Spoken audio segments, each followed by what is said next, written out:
tela cheia, prévia, janela. Beleza, galera. Mais um vídeo aqui no canal hoje, trazendo para vocês o último vídeo do dia e terceiro. Vamos ver esse evento aqui.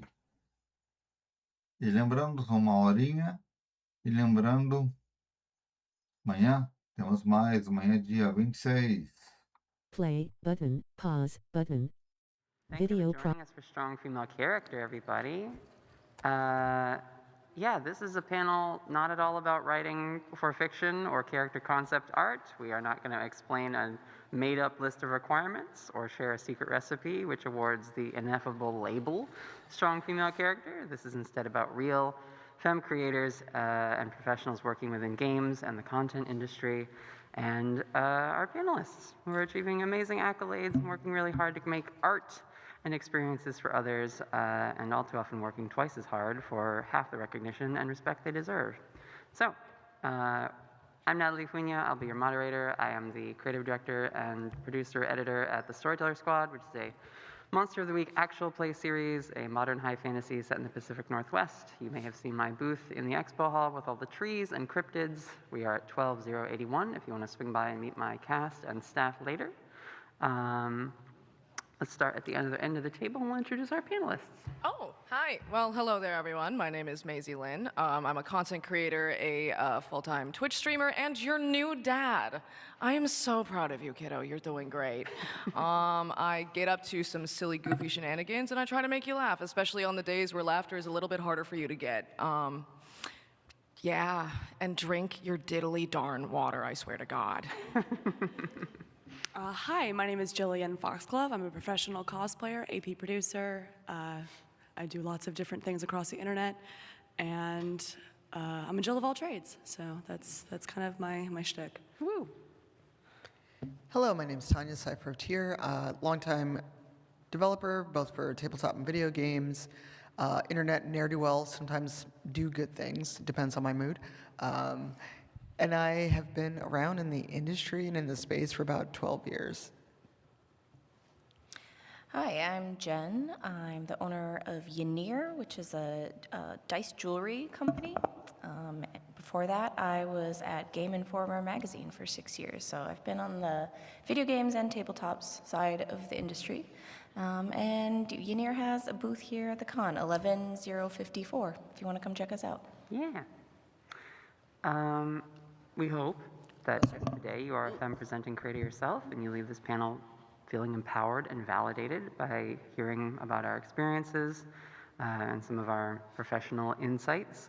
And for those of you with other gender expressions, we hope that you come away with this with new actionable ways to support the femme creators in your lives who you may know or want to work with. So, in the immortal words of Shania Twain, let's go, girls.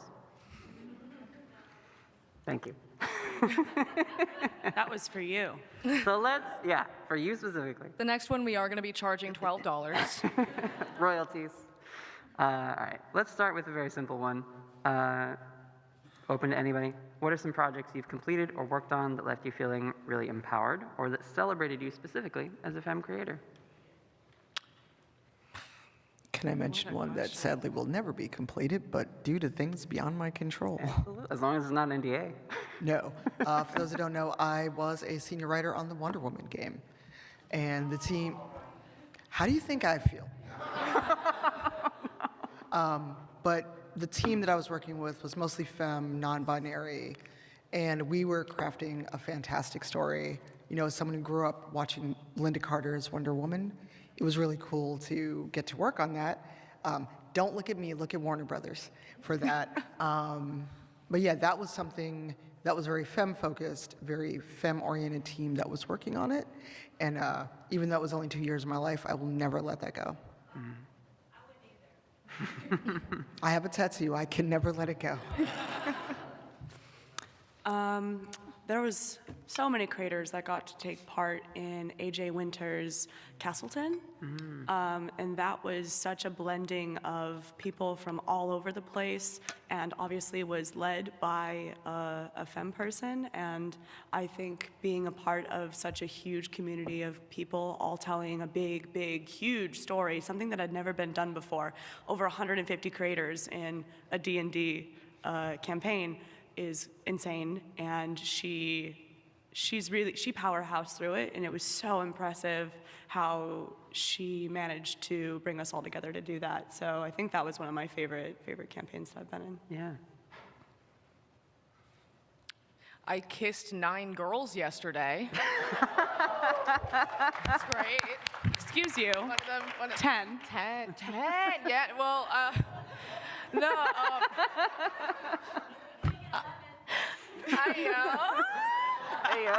I'm gonna kiss 9 more girls today. That's very femme empowering, if you ask me.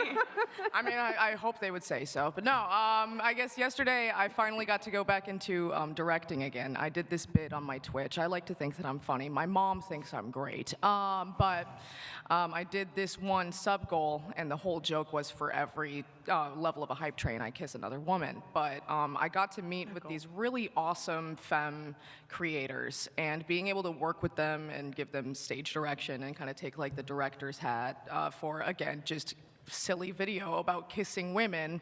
But I think that project was definitely, and it was yesterday, was a lot of fun. That, as well as my first panel at PAX was on Thursday with my meanie babini little bro, but that was also a good time. So Oh, yeah. I was talking very recently with the marketing team from Gen Con, actually, and about how this year, 2026, God, what year is it?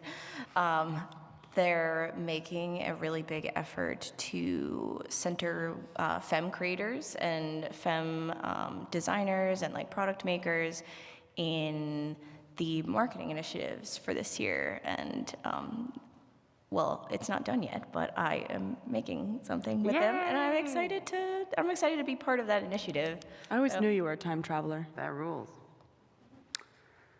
I have done this panel several times, and it is always such a fun celebration and window into the lives and experiences of other femme creators that I've met and befriended in this space. Obviously, because of respecting their work and wanting to collaborate on anything, because all of us are very busy. So panels are often that thing that can be sort of worked into schedules very easily because we're all going to congregate at a show anyway. But it's been very fun seeing this panel get the reception from both an audience perspective, but also from the creator side, and people being eager and excited to be on it and talk about, just the different side of this industry that I think a lot of femme creators experience uniquely. And for me, it has been a fun way to sort of like engage with the sisterhood of community of other creators that I've made in the last like 6 years of doing my show and meeting folks at places like PAX. However, let's talk about some examples of things which you think are maybe demanded or expected of you, but which you don't often receive credit for. I'm my own boss. So I know I'm really demanding of myself, but at least I give myself the credit. So I don't know if I have a great answer for this one in particular. Sure. A lot of times just having ideas, either at the table or in business meetings, I mean, and this is outside of tabletop as well, is you have a great idea or you verbalize it and you're either talked over or a non-femme person in the room repeats literally what you have said. And they're like, oh, that's a great idea. We should do that. And you're like, was I talking to the air? I was just here. And also just expecting you to be like the auntie or the mom of the group, of like making sure everyone's okay and things like that. I have no children on purpose. Do not ask me to care about anyone that I have not, I'm not related to you by blood or by choice. And I just feel like there's an emotional caretaker expectation, regardless of whether or not that is a role or anything like that, to kind of soothe the group or things like that, be it at the table or at, other things. I feel like I have kind of an expectation on me to just be utterly serving at all times. And I say that as You a do, bit... normally, Oh, just saying. thank you so much. I have no choice. No, but jokes aside, I also feel like there's a big emphasis on appearance and looks, making sure that my hair looks good, making sure that I've got my makeup just right. Otherwise some dude with no eyebrows in my comment section is gonna be like, your wings are uneven. But also having to carry myself with a lot more decorum and be put together and make sure that everything is good, because I feel like a lot of times as femmes and AFABs, a lot of our excitement can be perceived as too much or too loud or taking up space and things like that. So. And if you aren't exactly perfect on point, and if you look like a person as opposed to a filter, I feel like you can oftentimes be seen as unkempt or unprofessional and not put together, which, sounds like, oh, no big deal, but it can cause a lot of stress too. I had a little mental breakdown before I picked out this amazing fit this morning because I, wanted to make sure. Sunday. It's Sunday. I know, but I want to be the best. I want to be hot and pretty and devastating, But I would say, yeah, kind of Sundays, I'm just saying, Sundays are for mental breakdowns. Oh, shut up! I've been That's doing Sundays right this whole You- time. you really then. have. I think there you we go. Shout out. But yeah, I think there's a lot of emphasis on appearance and how you carry yourself. On top of the many hats that I wear, I'm also a sex worker.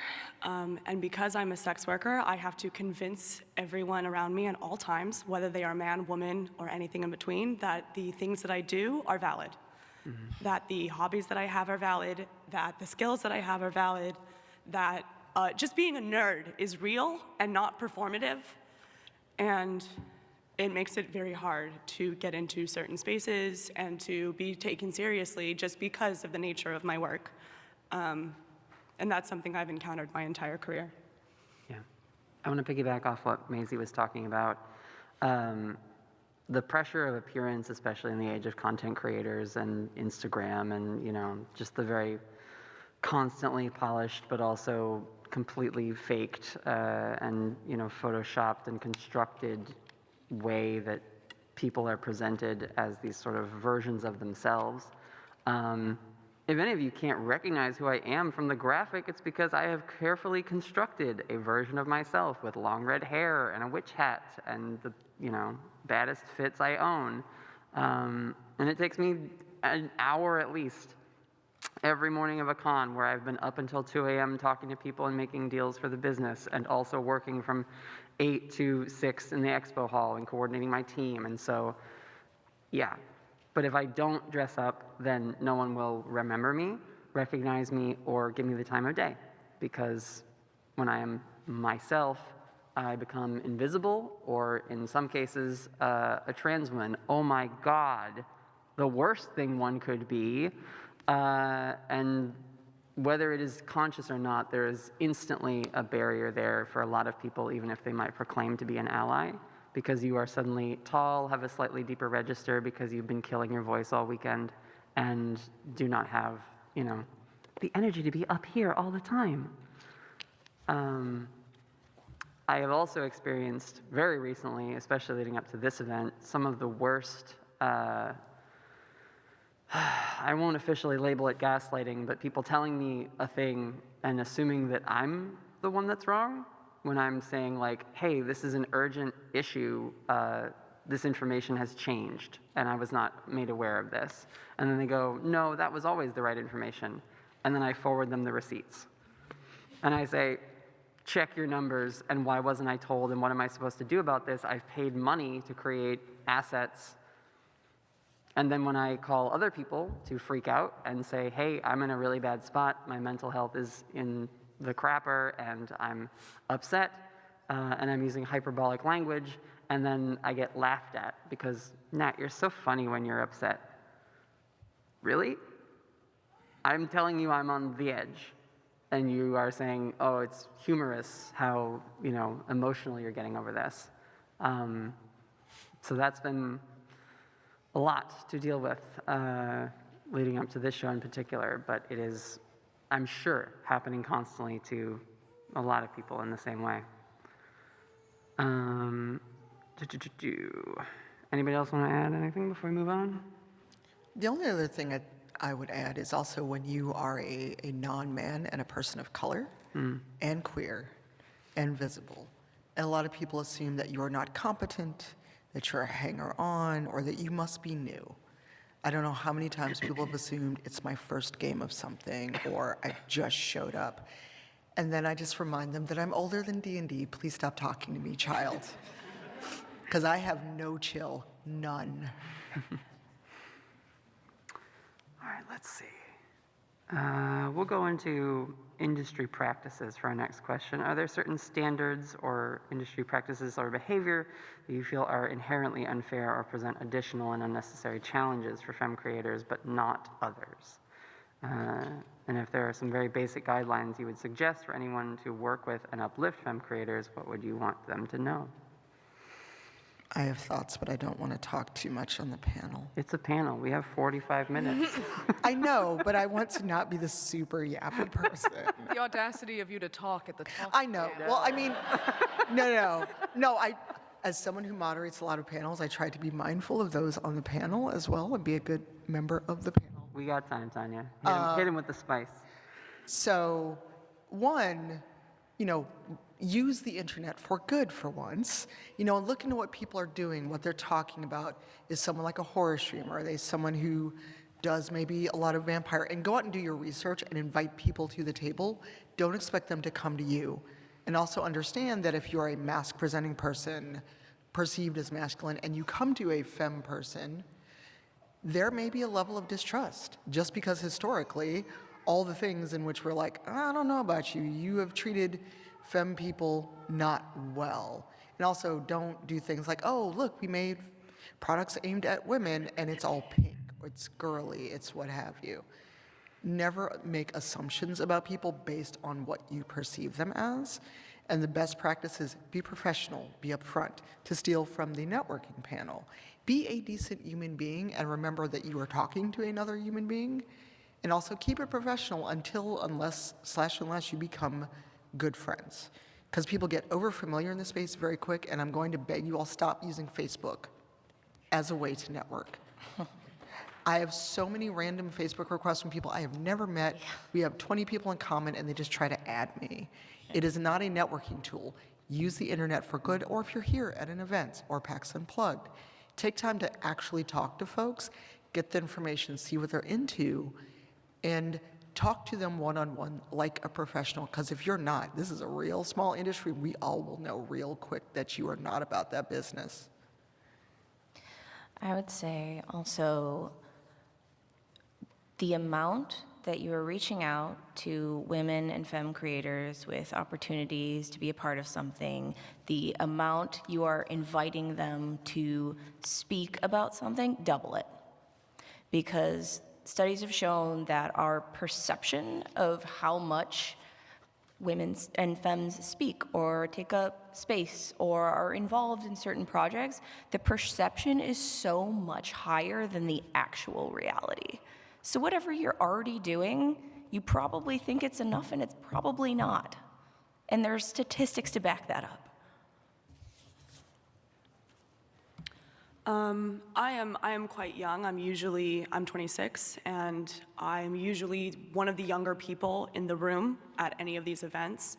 And the people that hold the keys to the gate, if you will, are usually in their 30s or 40s, and they are well established in this industry. And I find that I get taken a lot less seriously just by being the audacity to be born in the year 2000. And so it's frustrating sometimes to try and convince people that I am capable of being professional and I can be taken seriously and I do good work. And so I think just especially if you are in this industry, to be aware that there is a generation behind you that is coming up, and that we need to learn, and we need our own opportunities as well. And that's, I think, something that people can be more aware of. Yeah. There's a phrase that I say a lot, and it's, I'm not trying to be perfect, I'm trying to be good. And with that, like, I don't fear, being corrected, I fear stagnation. So one of the other things is, if somebody is willing to correct you on a behavior that you didn't realize may have been harmful or problematic, you need to take yourself out of that centering, and you need to understand that that is actually an action of trust. That is a person telling you that they know you can do better, that they want you to do better, and that they want to feel safe with you, and they are giving you the tools to do so. As somebody who also has rejection sensitivity dysphoria, I know it can be a pain in the patookus, but one of the big things that I've noticed that makes me kind of feel distant is when I feel like people are treating me like I'm made of glass, or they cover me in bubble wrap, and they don't treat me like a person, they treat me like a woman who's been through a lot of stuff. And it almost makes me feel like I've been deprived of the chance to be a person, or they try to go too far, and they're like, oh, I don't even see that you're a woman, you're just one of the guys. Like, no, I'm a woman, I just say the F word a lot, But I think that's a big thing here, is that a lot of people will either immediately lock up if being corrected and be like, no, I didn't mean to do that, or they'll go over the top and just make me feel uncomfortable when I'm like, hey, I know you didn't mean to do this, but this can be interpreted as this, I know you didn't have any ill intentions, and then they go on a full thing about oh my God, I feel so bad, and then I feel like I almost have to console them. Learning is never shameful, and you gotta get that out of your head. Correction is a gift, it is a blessing. It's redirection. Somebody is trying to help you level up, okay? And sometimes level ups come after a harder moment. Sometimes, it's not fun, but you become better, and you need to allow yourself that. Don't take it personally, and again, acknowledge that it is a person calling you in, not attacking. Can I add in one quick thing? Yeah. So this is going to be me reminding people that if you have beef with someone, it does not need to be on the internet. We are adults.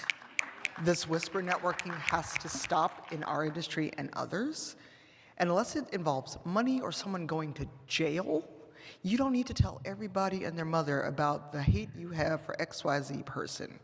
Too many people that have, like you said, made mistakes, but not gotten a chance to be called in by people who are trying to help them, have been run out of the industry, or we don't hear from them because it has now become we must destroy you and all that came before you, versus maybe you just made an honest mistake. Maybe this person just honestly doesn't know better. So I would love it if we could stop the childish, I'm going to put all my business on the internet, and then be Pikachu face when someone brings it up to me at a convention, online. If you have beef with people, learn to handle it like adults, because again, this will affect your business. And people don't want to work with you if you are a problem or perceived as such. I think, too, you don't want to assume the structure of groups and organizations that you may want to work with. If you're here looking for work, or looking to collaborate, or looking for opportunities to, pitch your project to someone. I can't tell you how often I've had some of my mask presenting staff at the booth, and someone will be asking them about the show, and then, be like, so how can I get in touch with you so we can talk about this more? And they have to direct the person to me, and I'm in the back talking to somebody else, or on my phone answering an email or something from one of our suppliers, and they go, oh, Natalie's in charge. And people are always like, oh, and it's that double-edged sword too of being so dressed up. They're like, oh, she must be the pretty talent. And it's like, no, I'm also running everything too. I can't tell you how many times when I'm going around, asking to speak to the marketing director, or, the head of operations, or the productions manager, and it's a Femme presenting person who is quietly doing all of the work in the background while a bunch of guys who can speak loudly in a room are out there, just getting the attention.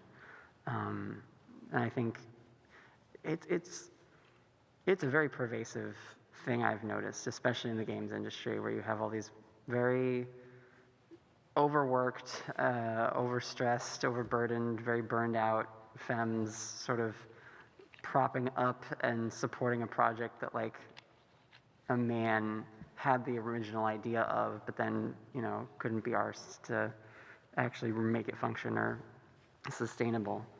So I'll use that to lead into our next topic, which is burnout. Yeah, it's Sunday, we're having fun. Many of us have experienced it at one time or another, or maybe currently experiencing it. Can any of us speak to how your gender and other marginalizations has intersected with your experiences with and around burnout? I feel like you're not allowed to show it. Because as a femme or woman creator or business owner, the moment you're perceived as like, oh, maybe she can't hack it, suddenly opportunities will disappear, or people will, there's snakes in the grass in every industry. And when someone sees a moment of weakness, maybe they're thinking, oh, how can I take advantage of this? So it kind of ties in with what you were saying about, presentation being so important all the time. You can't really show when you're burnt out, and all of us are burnt out. For me, there's the additional, as a black femme, there's the assumption, well, a lot of people treat us like we're not human, or that we don't have emotions, or you're strong, you can handle it. And the minute you show weakness, it goes from you're strong to, oh, are you okay? If you get, are you okay? It's just the assumption of, oh, I didn't think that things like this could bother you, or that you could get burned out. You seem to have it together. Assumptions make an ass out of you and me. Yeah. And it's very exhausting, because I will just tell people, and I've been telling people all weekend, if they ask how I am, do you want the honest or the polite answer? And if I like you enough, you'll get the honest answer. But with burnout, I feel like we do talk about it, but like you said, the perception. And people have an idea of success. How dare you be burnt out? How dare you not appreciate this level of success you've gotten? Spoiler, we're all humans. And the industry and the state of the world is frankly enough to make all of us just want to curl up in bed every single day. So for me, I just started telling people, not today, Satan. I ain't got it in me. I'm going back to bed. Try again tomorrow. I think anyone that's been a creator knows that the content train is never ending, and you must stay on it if you want to win. And I think that's an important thing, but at the same time, I think something that I don't hear talked about as much is the fact that if you are burned out and at an event and you are a little bit shorter, you're not as kind, you don't take as much time for each individual that comes up to you. It's so much faster that we get labeled a bitch. As women, we're just so quick for people to just be like, oh, she's not nice, because we didn't just go, oh my God, it's so nice to meet you. I know so much about you, and everything you do is so good. Like, if we don't go the extra mile, and we're just like, hi, then they're like, oh, she sucks. So it gets very frustrating that if you are at the last of your energy, you still have to find it in yourself to put on this very extra kindness. For me, I think a lot of my issues with burnout are driven by a lot of spite, which is knowing that there are some people out there who think that my career is only mine because I'm hot, which I'm sure it doesn't hurt, but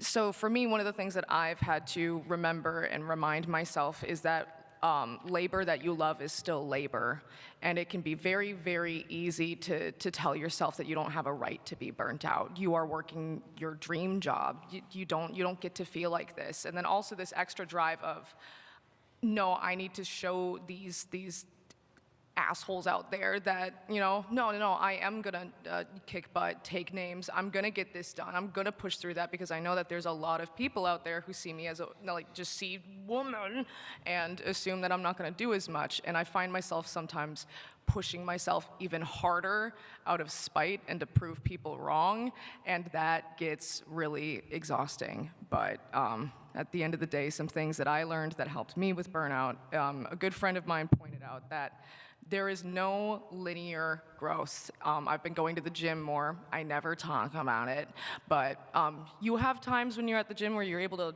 where you hit a personal record, and then some weeks you're gonna be 10 pounds lighter. You're not able to light it.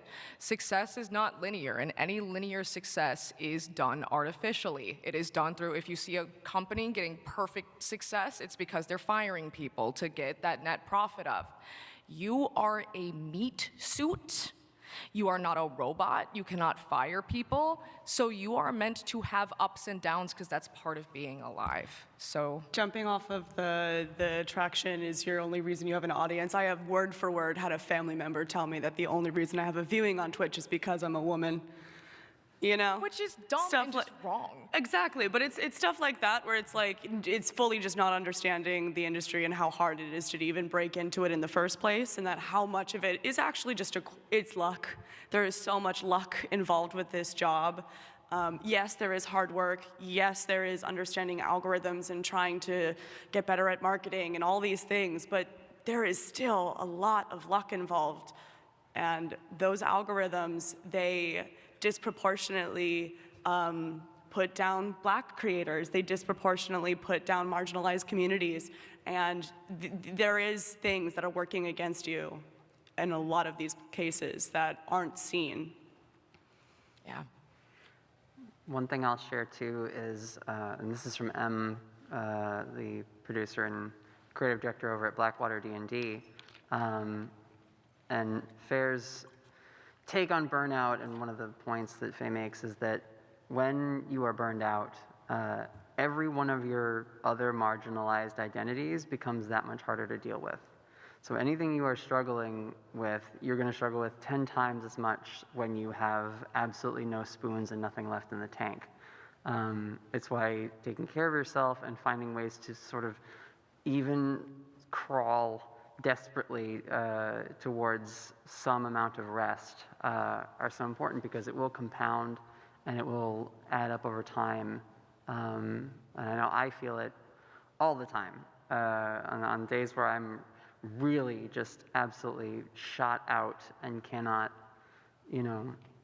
feel confident in myself, those are the days where I have to say, all right, you are not under any time limit to put your armor on, right, and get ready and get that face ready to then walk out and make sure that you don't show a crack.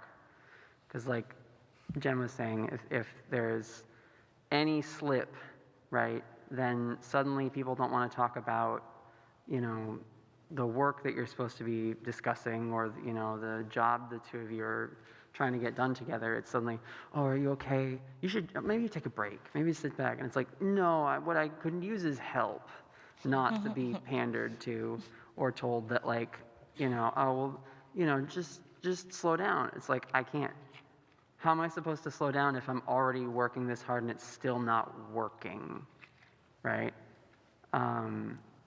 It doesn't feel like you have the option, because part of your identity, at least for me, is that you can start to feel that who I am as a hardworking person, people start to think of you that way, and suddenly if it's like, actually, tonight, I'm gonna, get food that I don't need to be eating, play an actual game at a gaming convention, and not try to make 15 new contacts for my Rolodex. And sure, is that, wasting an opportunity?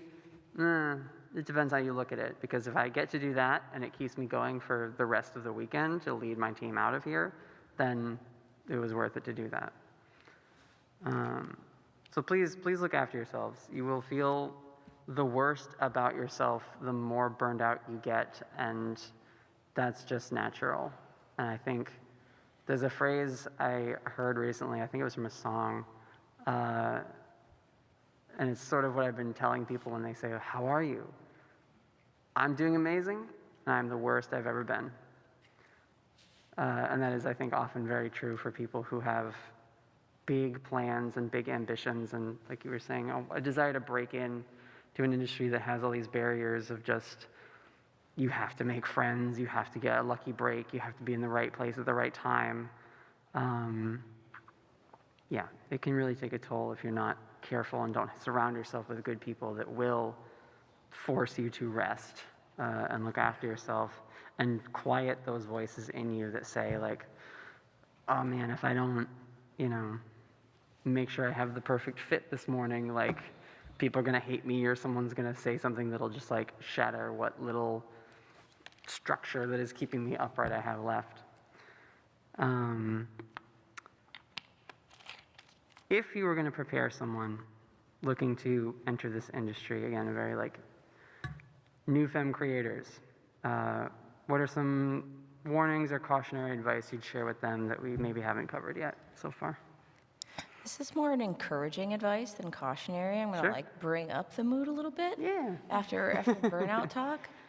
Find your community early and find them in other femme creators especially. They're it's such a key to avoiding feeling like the ways that we were just describing is finding the people who will be candid with you, who will be kind with you, who will lift you up, who will like pull you up as they climb. And there are so many people willing and eager to do that. You just have to find your community. And I've been in a really fortunate position where I'm like surrounded by super, super wonderful people who do that for me. And it's like, it's how I'm crawling out of burnout right now. And I just want that for everybody. And I think if you are just kind and genuine and you want the best for everyone else as much as you want it for yourself, you're gonna find those people because they are out here. And I think a ton of them are right here at this table. And yeah. My advice is to not think of anyone that you meet as what they can do for you, but what you can do for them. I think one of the biggest parts of community that people sometimes, when they struggle to make good connections, it's because they are sometimes accidentally treating people like they have something to give them, when in truth, if you want to form connections, some of them are formed naturally as just chemistry and friendships, but when they're more business connections, it's how can I help you? And then in turn, they'll help you in return if it's a good long-term relationship. I think the biggest rookie mistake is just trying to have people fawn over you instead of vice versa. I was gonna say, the prospect of vanity is often used as sort of a club to bludgeon any form of self-confidence out of women and femmes especially. Do not let people take your spark, your confidence, anything, because for a lot of people who are insecure, a confident woman or AFAB is absolutely frickin' terrifying. Lean into it. Not everyone is going to like you, and that is good, because if everybody likes you, you're doing something wrong. And it means that you are just simply agreeable with everyone, and there are some really gross people out there that you don't want to like you.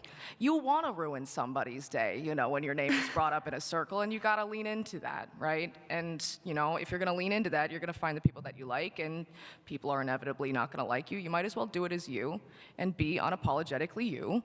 Take up space. Also, stop apologizing so much. Start saying instead of, oh, I'm so sorry, I'm late. Thank you so much for waiting. Reframing that, but take up space, be confident, and don't be scared to hit somebody with a no. And as a family friend once said to me, and I live by it, is get your bitch on. If somebody makes you uncomfortable, you don't have to tolerate that. Like, stand your ground and be there for you. saving that one for later. I'm taking Yeah, no, I do the winter soldier walk. on. Like, if I need to get somewhere, I do like the Bucky Barnes death, like, get your bitch on. Have the caucasity of a white man. Genuinely, one of my I'm mentors sorry, that told me does not apply to me. My one thing is because, stop apologizing was there. But look at people as collaborators, not competition. Yes. Too many of us act like you must be the chosen one. We act like we're not here in the Highlander. What? It's not pie. I know. know? What? There's 2 pies? Yes. No, it's like if I get some love, then you can't have any love. Right? And, just also stop just being catty. I'm just going to say it. Stop being catty bitches out here. Look, I'm the old black chick on the panel. I'm just going to say what I'm going to say. There are too many people, that judge someone based on their looks, their perceived prettiness or things like that. And, I've been on Twitch for 12 years. I have seen this. I have seen it a lot. I've seen it in physical spaces. And as a personal note, I've been on a weight loss journey / fitness journey, and I have very much noticed the different ways in which people treat me now than when I was 115 pounds heavier. And it is very telling. And I don't know if people are conscious that they're doing it, but the unintentional bias, just simply based on how someone looks, how large their body is, are just, I've never heard of you, who are you? So let's look at other people, especially other femme, them, non-men, as collaborators. Like, I adore Yanira's jewelry. I have much of their jewelry. And if we ever got a chance to work together, that would make me over the moon. But I've never looked at Yanira's like, oh, competition, because I can't make anything. I can pour some real bad dice, and that's about it. And then, we stream on Twitch. I want to come support you. I'm going to be in your chat hyping you up versus like, look at her, she's just pretty. Nobody cares about this. That is not a way to behave or to act. Because again, people will know, and they will know that you're a gossip, you're a gatekeeper, you are a bad apple, so to speak. So collaboration, not competition. Yeah. There's a phrase you will hear a lot, which is a rising tide lifts all ships. And I have sort of recently, within the last year, come to view that as a very empty platitude. It is not actually how this industry works at all. A rising tide can lift one ship, and the rest might go underwater. However, there is a better metaphor, which I have come to embrace, which is that this is a hike.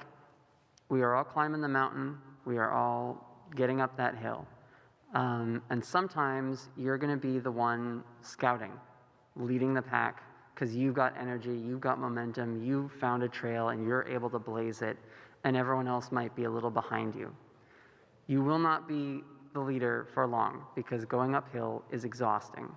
So if you have to sit down, then someone else, hopefully, if you have people that are, supporting you and part of your community, is going to maybe pass you.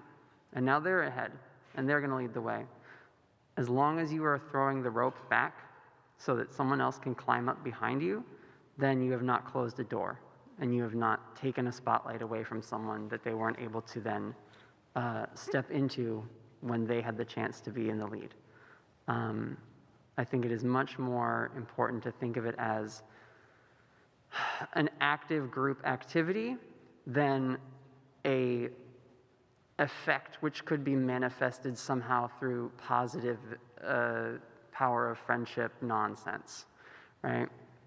You want to be friendly, you want to be kind, but at the end of the day, this is an industry, there's work to be done, and when you get tired, you should take a break. And when other people have things that go well for them, you say, cool, did they throw the rope back for me? Then I want to keep hiking with that person. Did they celebrate their success, and they seem to only ever celebrate their success with a very closed circle? All right, they're not looking to collaborate. They're on their own thing. They might be on a whole different mountain. Fine. Don't worry about them then. Look for people that are going to want to walk with you and recognize that it's going to be a walk. It's going to be a long time before you see any returns on a lot of work that you put in. this is sort of more general advice. Like, this is not just for Femme creators, but patience and your stamina are going to be really important. Your resilience is going to be really important, and your ability to enjoy the view when you get a nice one, I think really matters.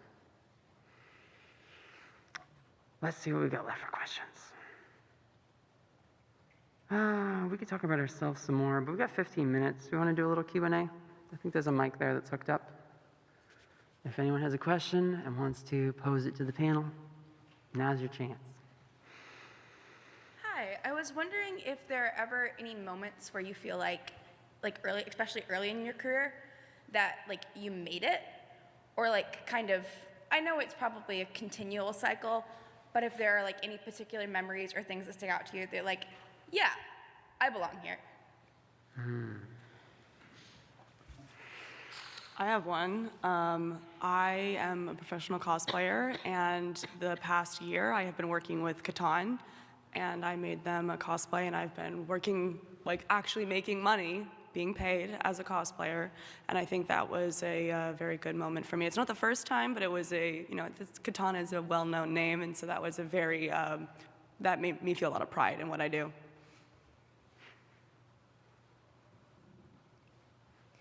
I think for me, it's probably twofold.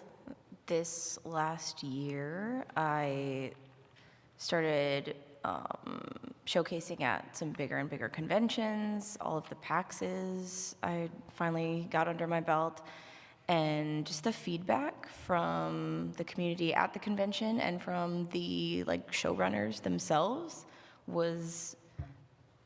it's just flattened me how enthusiastic and glowing it was, and to get that kind of feedback from people of that station was really impactful, and it made me feel really good about what I had accomplished. And then in that same year, I also ran my first Kickstarter, and it went gangbusters, and then that was further confirmation.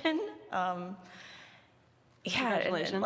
And a combination of all of that external validation, but then also just a real internal sense of accomplishment, because yeah, I did all that basically alone.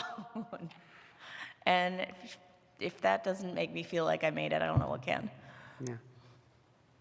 Well, I'm still not there, so.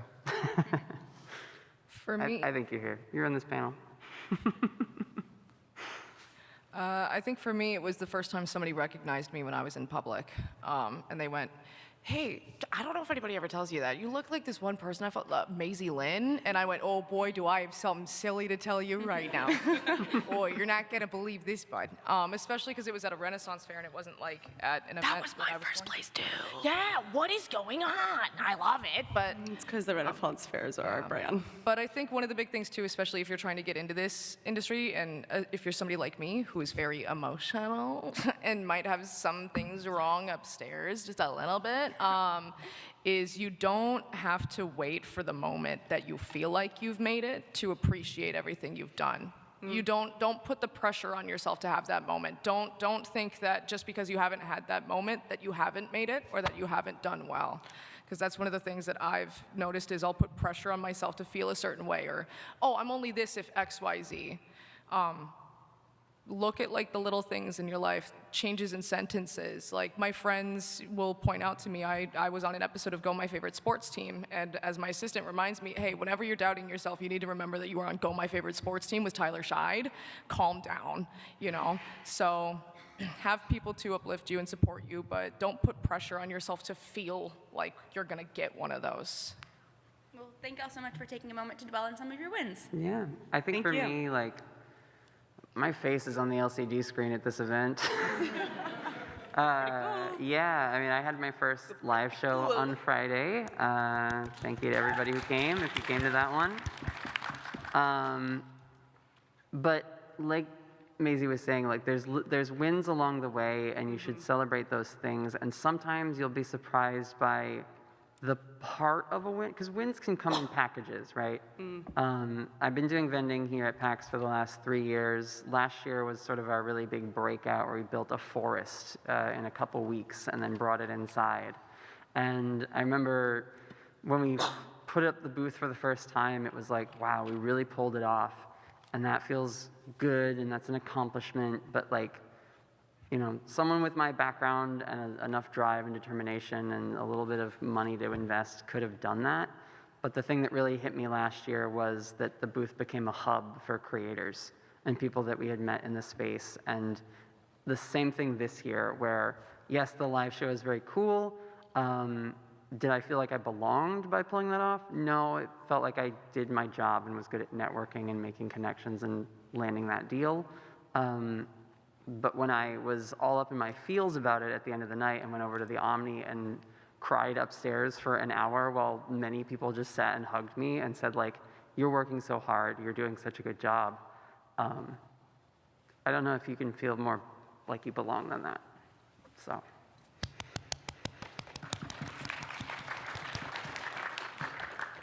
Hey y'all, thanks for the panel. And when I meet someone, like a lot of the themes here were like be a person, treat people like people. I struggle with that when I meet someone who I only know from the internet. I get overawed immediately, forget how to speak English. I cried when I thoughts met go out Matt my head. Mercer, don't you worry. Wait, Don't you worry. Well, you two might be that person for me, so. Here's what I suggest is, first of all, you're allowed to feel your feelings.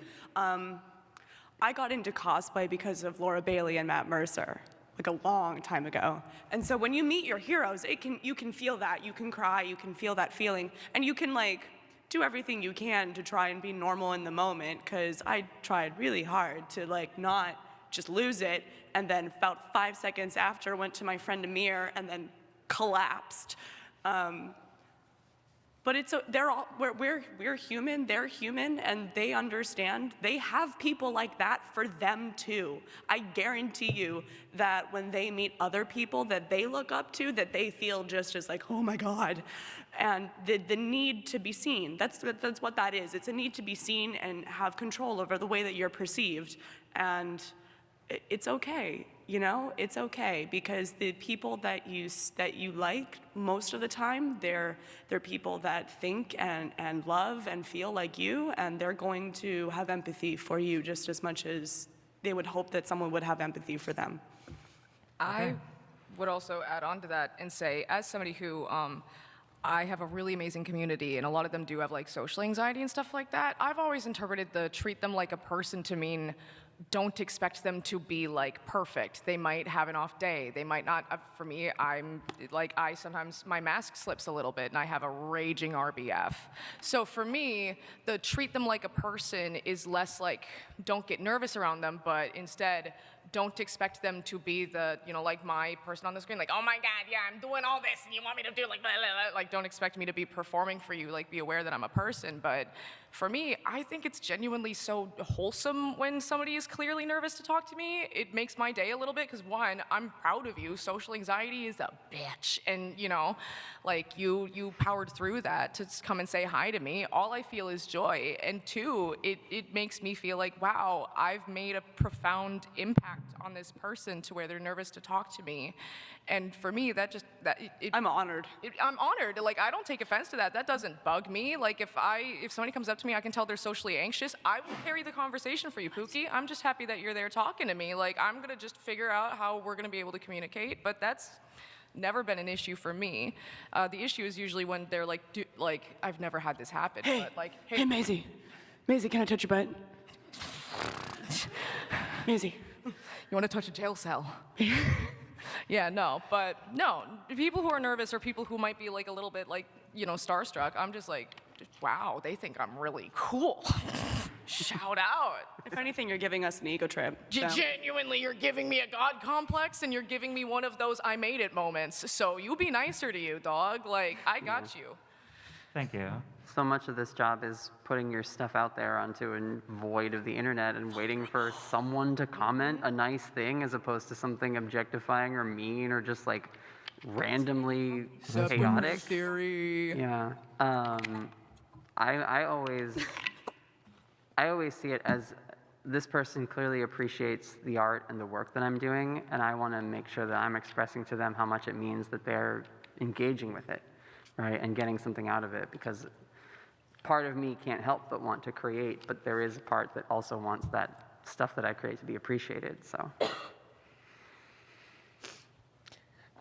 I want to have something useful, but I am still stuck on, you want to talk to me? Why? I'm a regular person. I do not, for me, I'm just like, I guess, hi? Because I've had people like, will literally do a run by, I follow you on Twitter, blue sky, goodbye, and then they don't stop and talk to me. And then I'm like, hey, come back. Well, no, because for me, if someone makes a point of stopping and saying hello, especially at a con where you can be overwhelmed, I'm a very anxious little turtle, and I often run away from interactions. But to me, it's like you said, it's an honor. Someone has stopped, or especially if you're kind of just walking around and they made a point of saying hi to you, and I'm thankful. But in the back of my mind, I'm always like, oh my God, why did you want to talk to me? It's just me. And that's not being a weird humble brag. It's literally how my brain works. Yeah.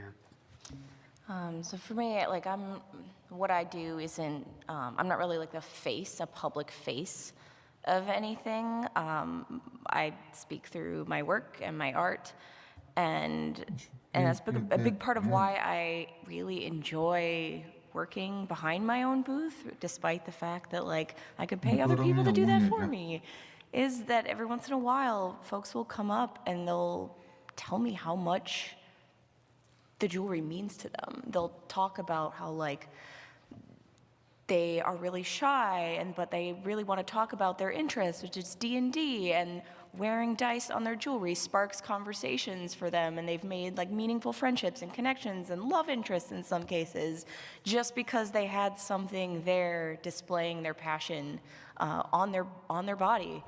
And the like genuine glee about it that some people have, it will just make my day. And it's really, really touching, and I get something out of that every con that I go to, so yeah.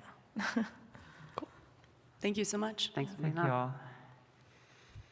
I think we got time for one more if we do it quick. Hi, so I'm not in this industry, but I have a loved one who is, and I was wondering if you have any suggestions for like, I feel like being like a responsible consumer is one thing, and like a responsible member, like when it comes to like online communities, but when it comes to like people who are like close to you, how can they help support you, like as femme creators in the industry? Thank you.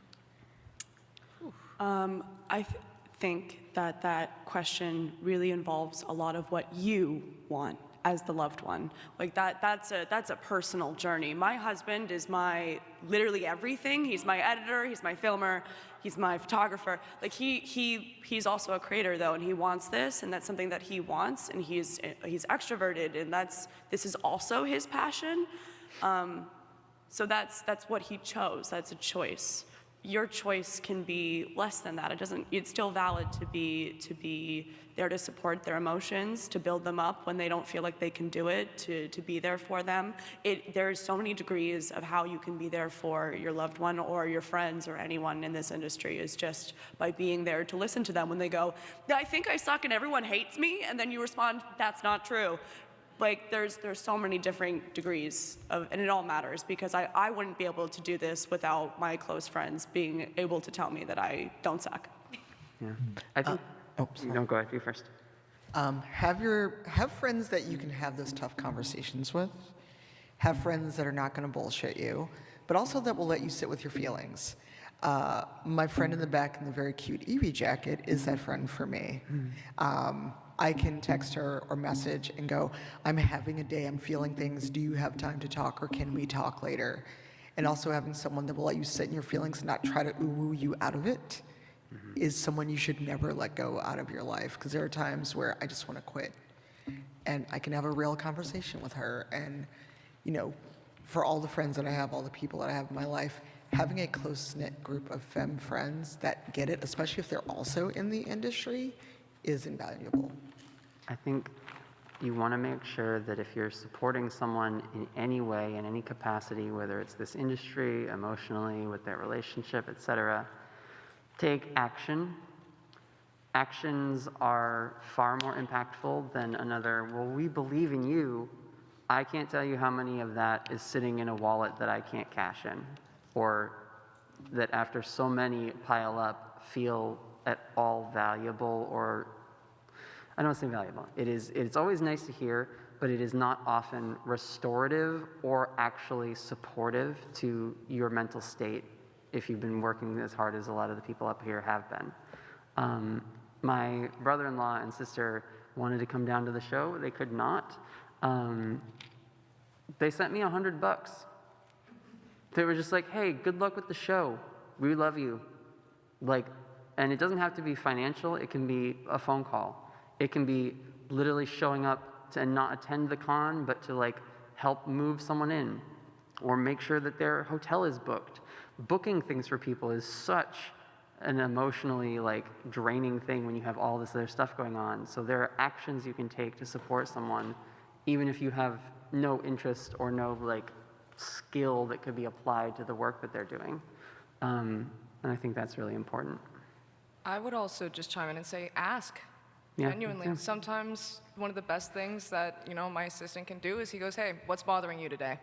How can I fix it, you goober, Never be scared to ask, Plus, just knowing people are taking the time to want to help you, it helps in and of itself. And with that, we're out of time. Thank you guys for being here.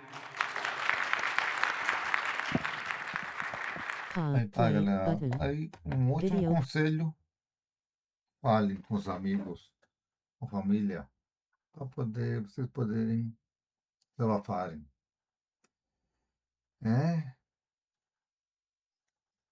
Não deixem isso para vocês.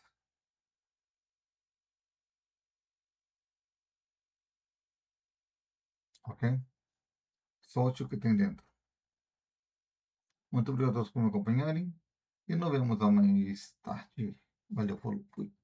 Pesquisar janela, mostrar ícone, fix, Telegram, no MT Diário, OBS Studio 2, OBS, trans, interromper.